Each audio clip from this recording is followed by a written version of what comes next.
Hey guys, it's Jen. Thank you so much for joining me today.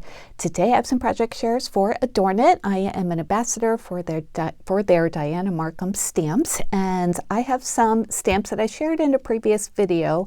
These come from the April release, so these are going to be the recipe stamp and some of the other ones. And I used the recipe stamp of the month and some additional ones to make the projects I'm going to share with you. I'll link the page on the AdornIt site that has all of the pig stamps if you want to buy them a la carte. And also, even if you're a member of the Recipe Stamp Club, there are some stamps that you would need to purchase separately. So like I had said in my last video, these are pig themed and I love pigs. I was so excited to play with these, and that's what I did a few days ago. So I've got a few projects and I started a new volume of my recipe book, so I'll show you that one too. I start every year in April, so these are the April stamps. But my first project is not the recipe. It is one from this stamp set, and this is a 6x8 stamp set. This is definitely one that is a la carte, so it's super cute. It's got all of these stamps that come with it, and I used this one, Bless You for Your Kindness. I love the picture of the pig in the barrel, and I think it's just so nice to have thank you cards on hand for when, you know, somebody's kind to you and you want to send them a little note to acknowledge that. So that one comes on this set. It also has the 3 pigs lined up that you could put on top of something. There's a congratulations stamp, and then there's a hugs and kisses one, and then various stamps that come with it, the little beet or turnip, ear of corn, some flowers, and an apple too. So I thought this was a super cute set. So this one I made into a card, a thank you card, obviously, and I used my alcohol markers to color it. So this is how it came out, and I just love it. Pink, of course, for the pig, because pigs are generally pink, or that's how I think of them anyway. So so I stamped it with my Memento Tuxedo Black ink onto the 65-pound Astro Bright paper that I always use for stamping and die cutting. I get that at Walmart and Target. So I stamped that, and then I colored with all sorts of different alcohol markers. I have different brands, and I just look for the colors that I want and get those out and use them. So that's what I did, and I even did a little gel pen highlighting as well with my Jelly Roll pen, just a little bit on the right edges of things. And I also used, I think I used Stickles on this, or it might have been Lawn Fawn Clear Glaze. I'm not sure. It's a little sparkly. Actually, I think it is clear glaze. So I just did that on the flowers and on the piggy's like nostrils right there. Oh, and also on the dots on the scarf. And like I always said, Dianna's images are so easy to color because she includes these little shading dots and shading lines, so you know where to, darken those areas a little bit to add some shadow and depth to your images. And it was really just a pleasure. It stamped beautifully. I used my Misty stamping platform to stamp this, and I think it came out really good. I used a stitched rectangle die in my stash to cut this out. And then I mounted it on a card base I made with some really pretty floral paper. And then I added some pretty little yellow enamel dots. I used yellow to kind of pick up the yellow from the roses and from the dots in the scarf. So I think I made this a A2 size card. Yeah, I did. So I think it just looks so cute. And on the inside, I used one of the little flower stamps, and I think that is this one here. It's just a little tulip, and I put that on a little acrylic block and stamped it onto this die cut that I made for the inside of the card, just to add a little bit of interest to the inside. So cute, right? And this paper, I went looking for paper after I'd colored it. I like to challenge myself like that. It would be easier if I picked the paper first and then, made the coloring look like that. But no, I like to just, color it and then decide what paper I'm going to use to go with it. But I think this floral paper from Maggie Holmes, this is a Maggie Holmes paper, just really goes perfectly because it has the yellows and the pinks and the greens. So yeah, I thought that was a really pretty thank you card, and it's nice and flat, so it'll be easy to send in the mail. So that's my first project. Let's move on to the next one, which is also a thank you card, or actually not a thank you card. It's more of a thinking of you card. And that one I used this stamp. Now this one is the add-on recipe stamp, but you can buy it separately. I used this cute little pig in the like bucket, I guess it is, or a big pot. So a thank you card you could use for lots of different things, you know, whatever you're thinking about someone for, like if they're going through something tough or whatever. So I used that stamp, but this one also comes with Hope You're Happy as a Pig in Mud, which I love that. Every hour spent with friends is a happy hour. So cute. And then there are individual piggies and another flower there. So like I said, I used the Thank You and I made a little card. I also used a new die set that I hauled in one of my recent videos. This is from Impression Obsession, designed by Anna White. Hi, Anna, if you're watching. This is called the Inverted Scallop Circle. And I really like this one because it cuts this scalloped circle into the paper. It doesn't cut out the circle itself. So that's what I wanted to try that out. So let me show you the card that I made. It's a little itty bitty one. And isn't it adorable? It just has, like I said, I used that die, and I got this paper at Joann's recently. I think it's a Bow Bunny paper, and used the die, and I love how it leaves the stitched circle there, and then it cuts out the scallop circle on the inside. So I cut that out, and then of course I stamped the piggy on paper separately, and this one I watercolored, so I stamped it on some watercolor paper, and I used my what's the ink that I used? The VersaFine ink, and then just did a little light watercoloring, and I think it came out pretty good. Like I said, I'm not, you know, a great watercolorer or anything, but I got to practice, so that's what I wanted to do for this one. And I watercolored the recipe page as well. So I did that. I added some stickles. This is obviously stickles because it's really nice and glittery, just on the, you know, the pig's snout and on the flower pieces. And then I added some little gems here on the corners, and I made a card base out of this aqua paper. And this, I think, is just like a 4x4 card, not even like 3 3/4. So just a, you know, a small little card to send a little note. I didn't even put anything inside yet, but I think it's adorable. Let me measure this guy for you, and just to give you an idea of how big it is. It's about a little bit over 2 1/4, like 2 and what's that one? 5/16. And then side to side, it is about 2 inches. And I didn't measure this guy, but let me do that for you. It obviously fits nicely in a A2 card, in a inset anyway. And this one is about 4 1/8, not including that part I colored there. And then side to side, it is about 2 1/2. So those are the 2 cards I made, one with alcohol markers, one with watercoloring, you know, just kind of different styles, but I do like both of them, and I think they look really cute. So let me show you the recipe page that I made, and I used the recipe stamp. And this one is the Pigs in a Blanket, which I showed you guys last week. And yeah, just a really cute stamp. I didn't use the fence on this project, but used that one. And like I said, I did watercolor it. So let me show you my page. So I always make my pages 6 by 8 so they'll fit in my Simple Stories Snap Flip Books.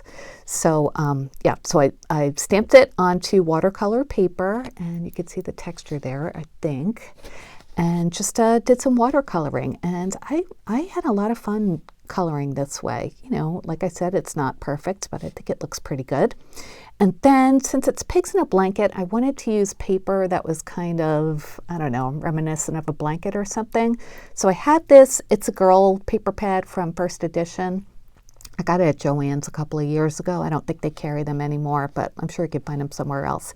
Anyway, there's this page that has like these hexagon quilt squares on it. So I thought that would be perfect. So I think I used the same die that I used a bigger one. This rectangle die set with the stitching on it. It also cuts out like stitch lines for the frame as well. So that's what I did for this one, just a bigger size die than I used on the card. And I made a bow. I have this bow die. This is let's see, what is that one from? I got it from, I don't know who I got it from, but I have a binder of bow dies and it was in there. So it's not labeled or anything, so I can't tell you. I think it's probably KS Craft, I'm not quite sure. But yeah, so I wanted a bow that wasn't really poofy. I wanted like a flat bow so it would fit in the sleeve of my recipe album. So that's why I wanted one like this. It does have the second layer, but it doesn't like, you know, fold over. And of course I made it stick up more with the button, but you know, that's okay. It's just a little button. And I did run some like thick white thread through that and then glued it onto the center of the bow. And it's really nice and simple, but I just love, you know, the whole vibe of it. So like I said, this is 6 by 8. Let me measure the stamp for you in case you want to know how big that is. It's about 4 1/4 by 3 1/4. So if you wanted to put this on the front of an A2 size card, that would be really nice. All right, let me show you my new recipe book. So the last two that I made, they have similar vibes. So I wanted to keep the same vibe for this one as well. So I'll show you the first two volumes first, just so you remember what they look like, and then I'll show you the third one. Okay, so this is the first volume, and I used a stamp. Let me show you the stamps that I've been using. Hang on. Okay, this is a stamp from the Peddler's Pack, and it looks like this when you stamp it out. And this is, the Peddler's Pack is found on Etsy, and I will leave a link to them down below. And it's a red rubber stamp, and it works really well in your MISTI or however you want to stamp. So I stamp this onto my white paper, and then once I do that, then I add all the different like, you know, embellishments to it. This one I added a pot and a thing of flour, and then a couple of bowls, which I used Anna White's masking technique to add 2 of them. And then this is a wire chicken basket, also from the Peddler's Pack. So I don't have those dies with, or those stamps with me right now. I just have the ones for this current edition that I'm going to show you in a minute. But and this is a Peddler's Pack stamp too, this recipes. But anyway, this is the basic design and layout of my books. So the second one you've seen a gazillion times, but I'll just show it again, is this one. And as you can see, it's very similar, same layout. I added stitching around the die cut there. I added a piece of paper on top of the black and white book, just that coordinates with the colors I use. And then I added some paper rickrack. That's a die set from Anna again. Anna is very much an influence on my crafting life. And then this stamp, I think this is a Stampin' Up! Stamp. And then as you can see, I do add buttons in the corners on all of my books. So yeah, I just want to keep it consistent. So for the next one, I just did the colors a little different, and then the items a little bit different too. So this is volume 3. So isn't it cute? The mixer I used, let me see. I think I brought over most of the stamps that I used. Okay, so the mixer comes from this set, and this is a Momenta set that I got at Tuesday Morning back when they were around. And so I just love that mixer, and yeah, I just put it in there. And then did I use? No, I think that's all I used from that stamp set. For the jars here, this one has a jar full of oranges. This one is like a jar full of greens. Those come from this stamp set from Paper Discovery, and those are the stamps that I used. And these are, it's the Cozy Kitchen. Got a little bad stuck on there. I don't know where that came from. Cooking Up a Storm die set. And it's from Paper Discovery. I forget where I got that from. Maybe it was the Paper Discovery website. I don't know, but I've had it for a couple of years. Anyway, I thought those jars, those big mason jars, looked really cute next to the mixer. So I used that. And then for the top shelf, I just used one piece, one stamp. And this is what it is. It's called Country Shelf by Whippersnapper. This is the stamp. And yeah, I think Anna designed this as well. So, so I just masked off the bottom of the stamp and stamped it on top and colored it with alcohol markers. Looks so cute, right? I really like how this coffee pot turned out. It looks kind of like splatterware, you know? That's what I was going for anyway. And then I thought stove drawer looked a little plain. I mean, the other ones do too, but this one looked especially plain because it's such like a light color that I colored there. So I was looking for like a little embellishment. So I found this stamp set in my stash from Lawn Fawn. This is called Magic Spring Messages. And there's just this little like star stamp, just these 3 little pictures or shapes, and I thought that was just like a cute little vintage image, just enough to add something onto that space there. So I like how that turned out. And then here for Farm Fresh, I used a couple of Creative Expression stamps, and these are designed by Sam Poole. So I used Farm Fresh and the eggs. Those are separate stamps, but I did, stamp them next to each other. And I used my decal edge scissors to cut out the side. I had just stamped this on plain white paper and then backed it with a piece of gray paper as well. And if you're curious about the Rick Rack die set, I've shown this before, but it's from Impression Obsession, and it is called Trims. And Anna designed that too. This is like dedicated to Anna. I hope you like these, Anna, because a lot of these products that I use just, you created and inspired me. This is the 2024 to 2025 volume of my book, of my recipe books. So I added some wood beads in the corners, tied them with some thick black thread. I love this paper in the background. I think all the colors really worked back to the colors that I used on the little stove. So on the inside are the blank pages that I have. These books come with, some of the pages are like divided, but I took those out and added a few more of the just full 6x8 pages because that's what I'll use in this recipe book. So we will go ahead and add the first one, April's entry, into volume 3.